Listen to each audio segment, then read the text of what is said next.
And welcome to the College Rugby Show, live from the 15th Collegiate Rugby Championship here at the Maryland Soccerplex in Boyd's, Maryland. Day 2, folks, day 2. We got Darian Lovelace back, 2-time champion with life, former MVP of this tournament, Mr. D3 Zach Lanning.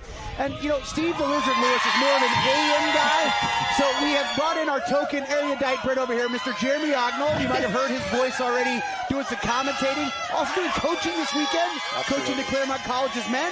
And why not just sit here and do some analysis while you're at it? Absolutely. Well, when you're coming this far across the country, you may as well spread yourself as thin as you can. So I appreciate you having me on the show. Absolutely. Let's dive right into it. Yesterday, we saw a lot of men's action, 0 women's action.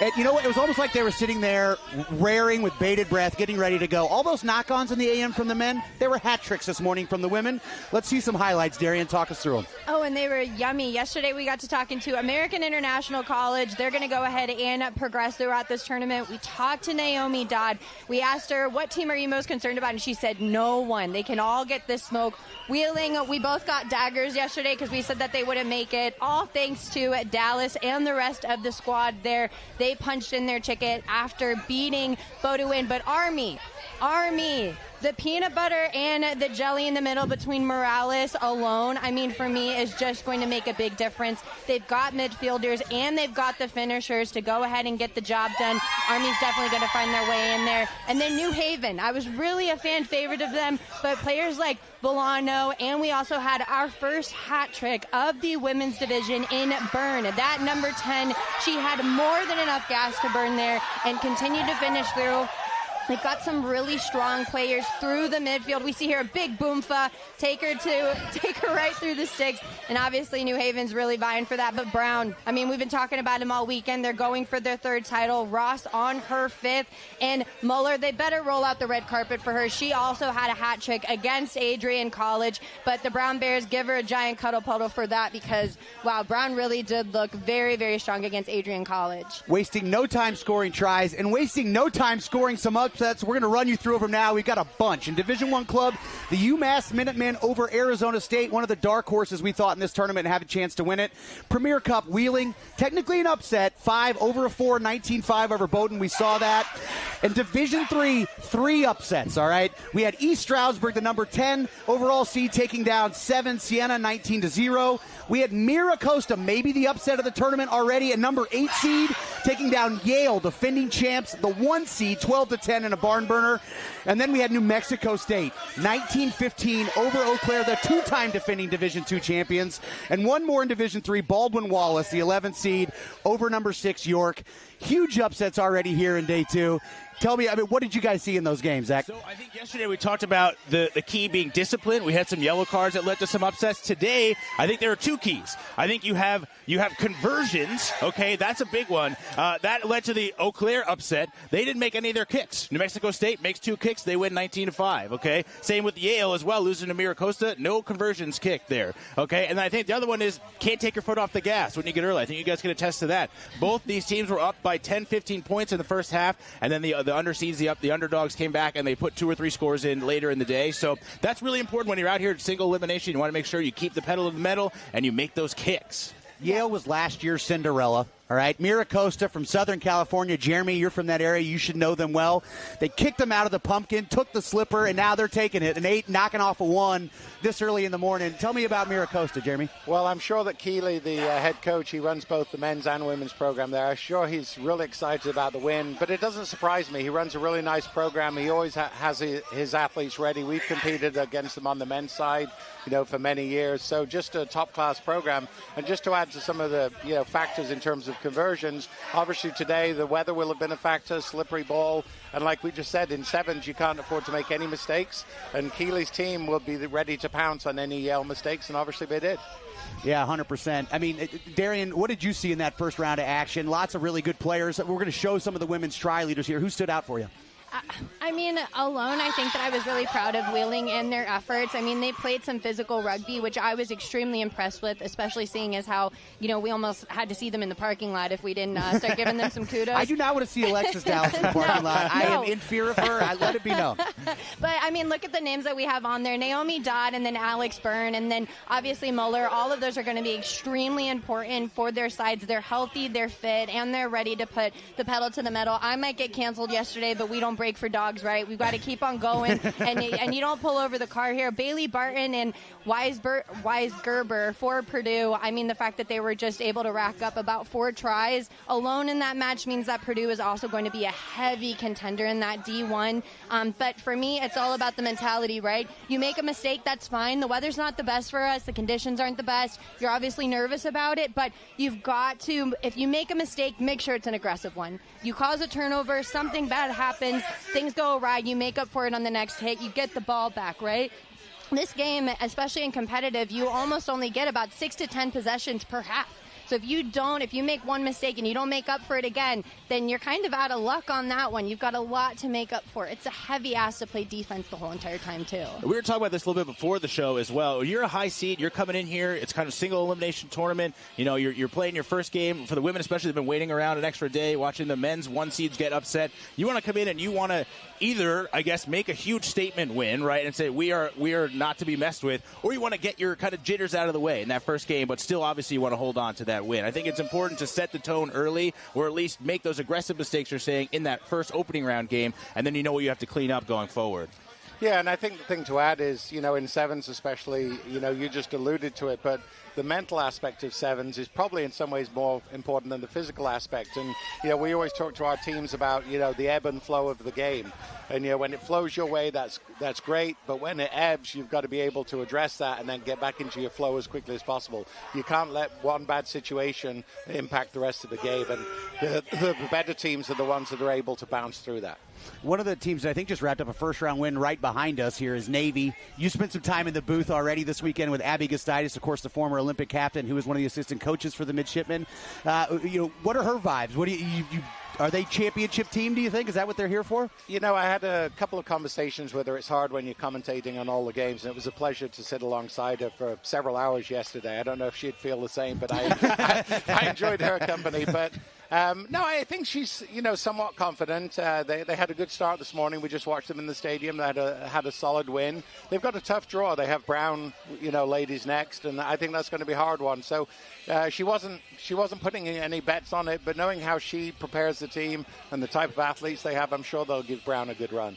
100%. Well, there's plenty more to talk about, plenty more women's action to come, but we're going to go to break, and when we come back, we have soon-to-be CRC Hall of Famer Alex Magleby, two-time coach, championship coach with the Dartmouth men here in 2011 and 2012, and he's going to be joined with Roz Chow, who's going for her 5th title for those Brown Bears. We're going to talk a little CRC history. This is the 15th anniversary of this tournament after all, so right after a break, we'll be here with Alex Magleby and Roz Chow.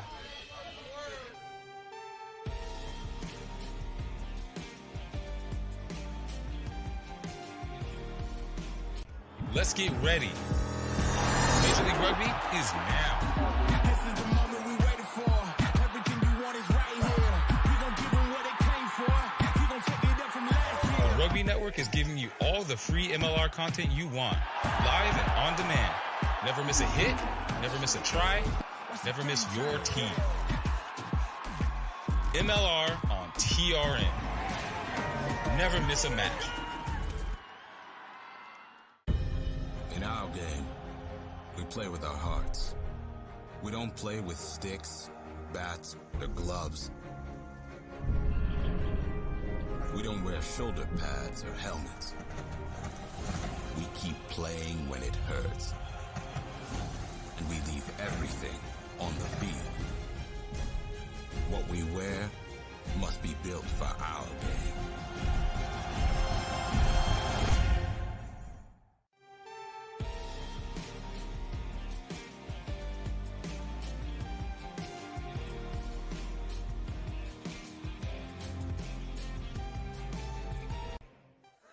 Welcome back to the College Rugby Show here live at the 15th CRC. We are joined by if there's a Mount Rushmore of CRC coaches, this is two of those faces carved into that stone for sure. Alex Mack will be here to my left, coach of the Dartmouth champion squads in 2011, 2012, also the CEO of the New England Free Jacks. You guys win championships there too. And then we got Roz Chow over here. She won 2 with Life. She's got 2 in the bag the last 2 years with Brown, going for a historic 5th championship with the Bears here. And Roz, thanks for joining us. Of course. Happy to be here. Look, let's chop it up. CRC history. Alex, this is your first time here back at the CRC in a minute, right? How does it feel? Yeah. Are you bringing back any nostalgia for you? It is amazing. It's been great to see how much fun a lot of the teams are having. And what is it, 144 teams here? That's right. What you guys have built is incredible. And now that many more teams can have the fun of this competition is a beautiful thing. It's awesome to see. Your Dartmouth Big Green were here this weekend. You tracking those scores on the app at all? You know, I love to follow the alma mater and just really happy that they're here to be able to compete and having an awesome time. You know, I think there was probably a game there that got away from them, and that's what happens, and that's great, and good for Belmont Abbey. And, you know, good luck for the rest of those 4 teams in the semifinal. You guys are here this weekend for entirely different purposes. Alex, you're going into our 2nd Hall of Fame class. Can't wait to celebrate you and have you inducted here on the field in a little bit. Roz, you're here to compete. Going for number 5. I'm sure the answer is no, but like a 3-peat, is any distraction there? Anything you got to swat away in the mind to stay on task? Not really. It's really about watching them have a lot of fun and just getting better every game. And so, you know, if luck will have it, great. If not, I know they're going to do their best. Awesome. You guys have both mentioned fun unsolicited, and you guys both win a lot. Oh. What do you, connections there? That's why we're all here at the end of the day. I mean, that's what sport is for, and we've got the greatest sport for that. You know, everybody gets to run with the ball and have an awesome time and make decisions, and everybody has to support that decision. It's super cool.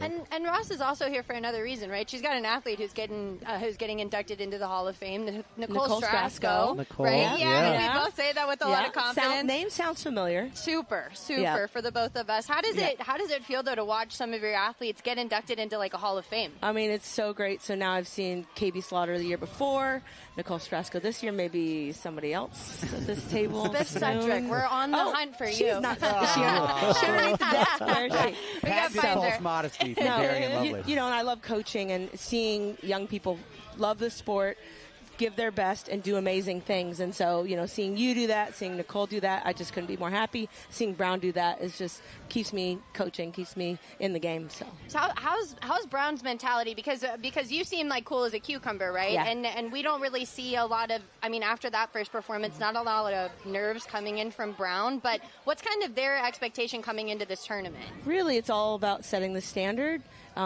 executing the basics, really correcting anything that they see come up as an area of improvement. And they're pretty formulaic about it and systematic about it. So, you know, maybe that has something to do with them being at Brown. I was just fixing to say, like, those smarties over there, whenever I played at Life, we were like, we'll run through brick walls. They're a little bit smarter about it, I think. Well, we can run. We have a few people that can run through brick walls, too. You can. So you it's can. Great to have And a combo. Kathy, she's up for the Sorensen, right? Yes. She's part of it. Nikki Lynch, you got her back after she was out for a little bit of an injury. Yep. So you're almost back to full capacity now. Yes, and we're still saving a little legs, so we got a little more in the tank. We don't want to put all our cards out there yet. So secret weapons is what I'm hearing. Oh, she's known for it. Okay.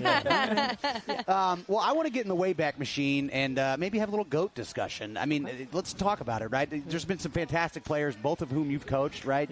Madison Hughes had a great career, and that started here at the CRC. I mean, who are some of the best players that you can remember? Yeah, that I had the chance to work with, you know, at Dartmouth, Nate Brakely. You know, just talking about smart people, but more importantly, good humans. And I think that's an underlying theme with a lot of this is that our sport brings together great humans.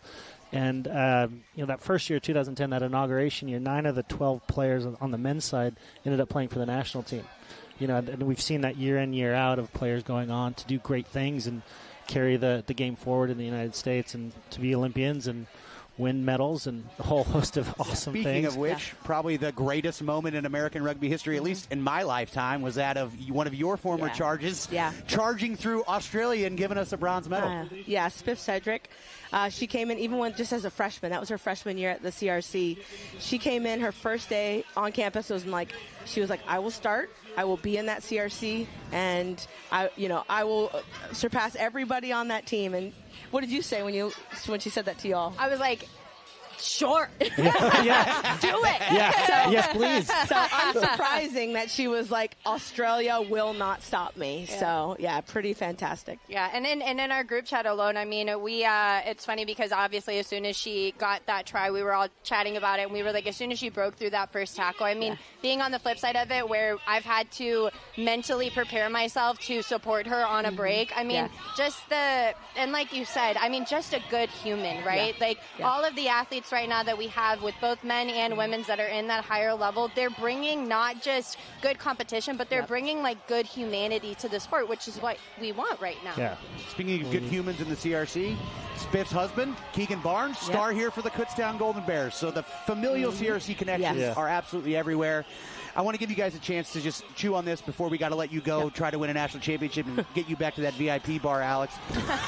Yeah, you're missing out. Yeah. Jeez, man. Yeah. What is the CRC? We're 15 years in. It's not one person. It's not one company. It's now been handed around. There have been hundreds of people who have left their impression on this thing. It is a living, breathing thing.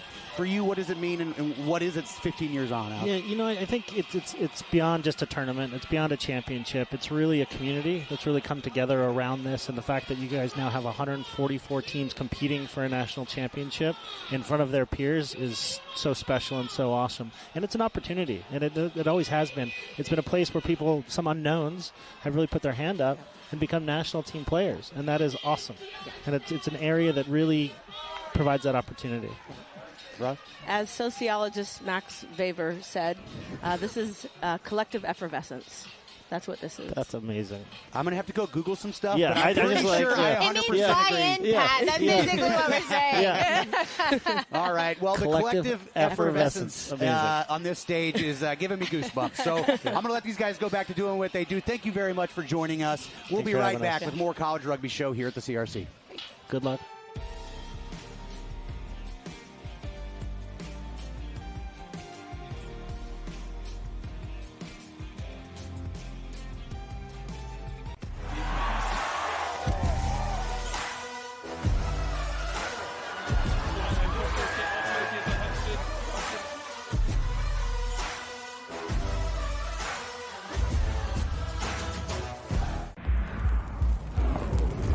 In a sport of power and precision, you need a powerful and precise camera. Analyze your game. Build your team. Grow together. Ready? Up.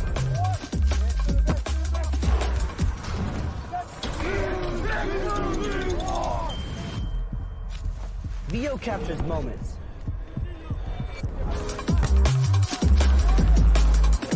A powerful camera for a powerful sport. Rugby!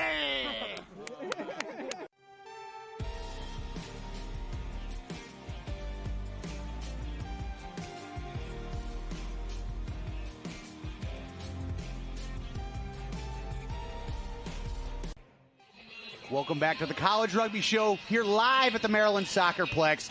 Day 2, which is the second day for the men. For opening rounds day 1 on Friday. Saturday, they're finishing up today. And we have someone who's going to go home with some hardware joining us on the set. And that is Cody Melfi, the head coach of the Denver Pioneers, plate champs in Division 3. Cody, welcome to the show, my man. Thanks for joining us. I appreciate it. Yeah, thanks for having me on the show. You guys just wrapped up literally seconds ago out there, a plate title. It's always good to win something that you can eat off of.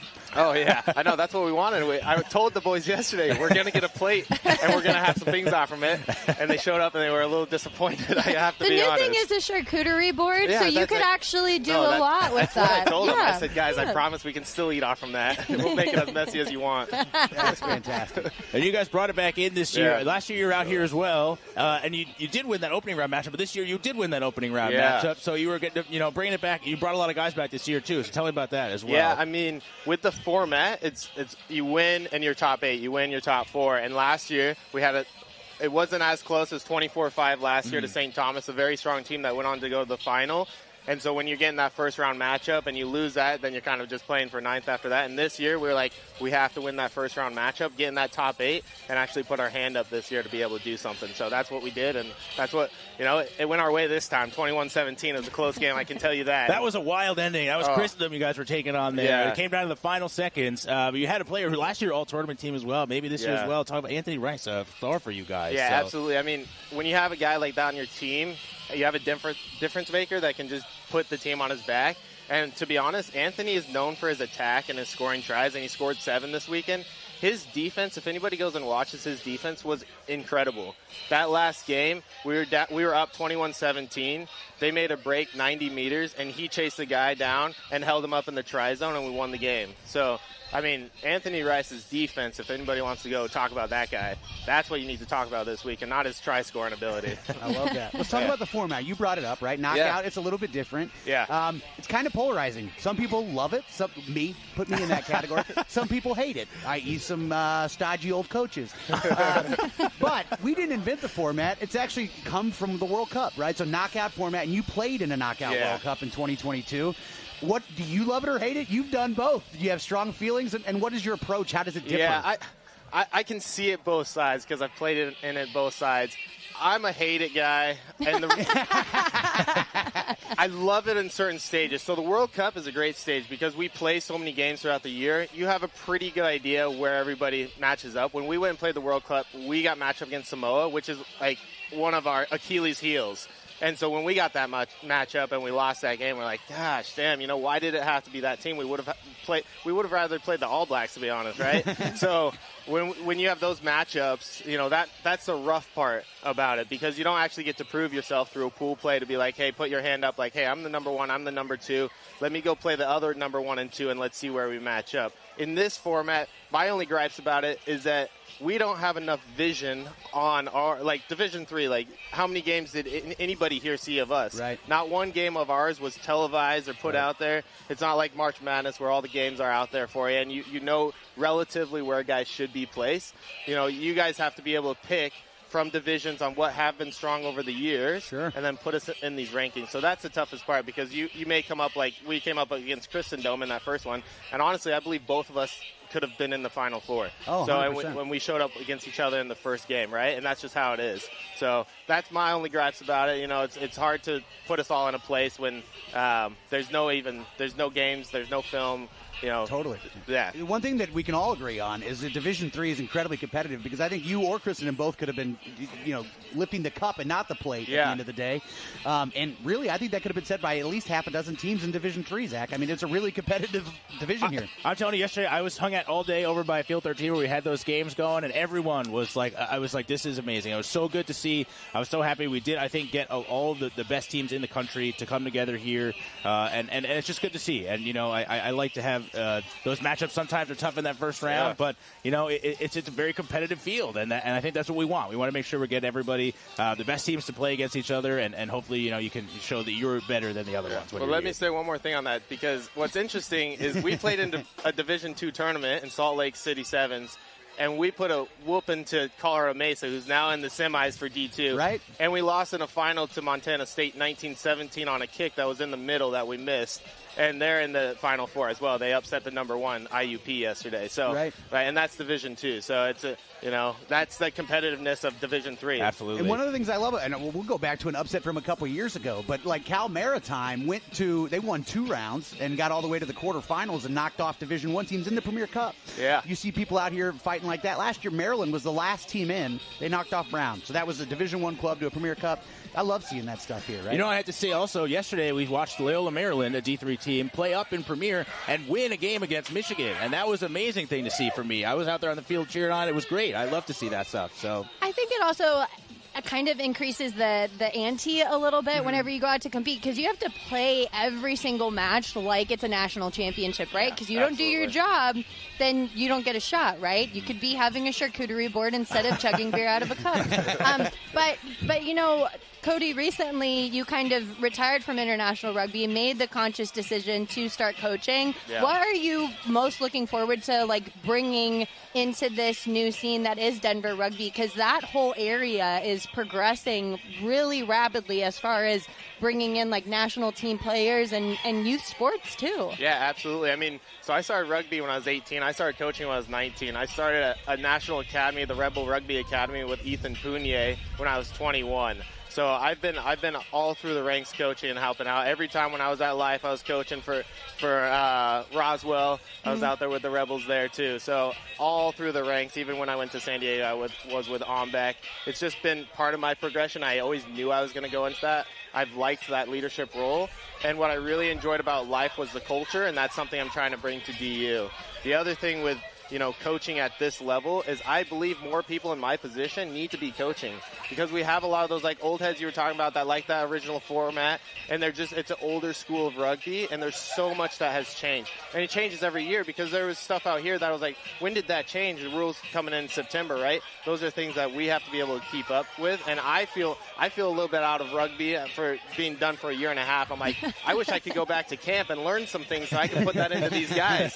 So I just hope that more people in my position who are retiring, who are young in their 30s, I'm 32, are going to step into these roles and really help, rugby in America progress, because that's what we need. We need more people our age to go step out and be a part of it. Yeah, the ones who think that they still got it, but, like, don't really have, like, we just like to talk smack more than we actually like to play. That's a Life culture a little bit. I knew my time was over. Well, let's talk about your playing career a little bit, right? You played in this tournament with Life. You guys got really close to winning the thing. You were a runner-up.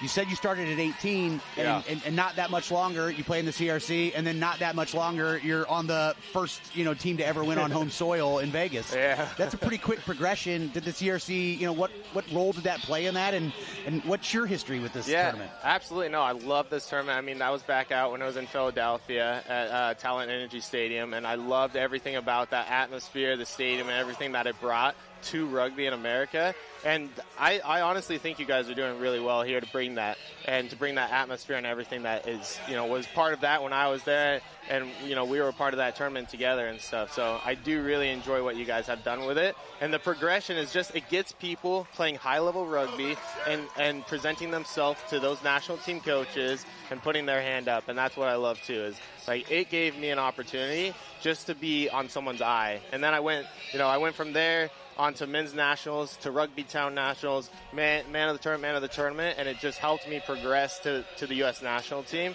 through one of those steps, right? So it really is incredible for the rugby, and to show yourself as a player. And it's cool to be able to have, like, examples of people that have gone through a pathway, and speaking about how you want to come back and give back and be able to show, hey, if you follow these steps and you work really hard and you compete really hard, this is the result that you could get. And like you said, being we have a large group right now that are still very athletic and still very involved. It's kind of like, all right, it's your call now. Rugby gives a lot, and so now it's at that point now where you've got to give back. Yeah. But to be able to have, examples of people that have made it through 2 World Cups, or who have made it to the Olympics, who are now coming back to coach. I mean, like you said, it's only going to increase the level of competition here in the U.S. I think for me on that, too, I had kind of that mindset that was like, why not me? Why aren't they looking at me? And I didn't get to my first All-American tour till I was 23. And I was like, why are these guys getting looked at 17, 16 years old? And I always thought, I missed my opportunity, but this is what gives you those opportunities. So I know there's a lot of people out there that are like, why not me? Why aren't they looking at me? Why aren't they selecting me? Well, get to these tournaments. Be a part of a big club and go show what you have, and maybe they will then select you. And that's kind of what got me there. I played here. I played in a men's nationals that we lost the last play of the game, too. I played in a Rugby Town. We just won the last Rugby Town with Denver Sevens. Like, those are where you progress and where you put your hand up. And if you play the way they want you to play and bring out the best of yourself, you're going to get selected. Like, you will find your way if you're the right person for them. So these are the opportunities, and you will get it. Just know, I didn't get it till I was 23. I didn't get to my first U.S. national camp till I was 25. So you never know. Right. That's right. You couldn't have waited another year and still made the All-Americans. Exactly. Yeah. Well, the CRC is the land of opportunity, and there's plenty of people taking their chances out there right now. We're going to get back to watching some action, and we're going to come back here tonight, go live again at 5 p.m., and then again tomorrow during the Women's Championship Day. We've got a lot of rugby left, guys. So let's get to watching. You guys get to watching it, too. We'll see you again at 5 p.m. Eastern here at the College Rugby Show live at the Maryland Soccerplex. Sweet. Thank you, guys.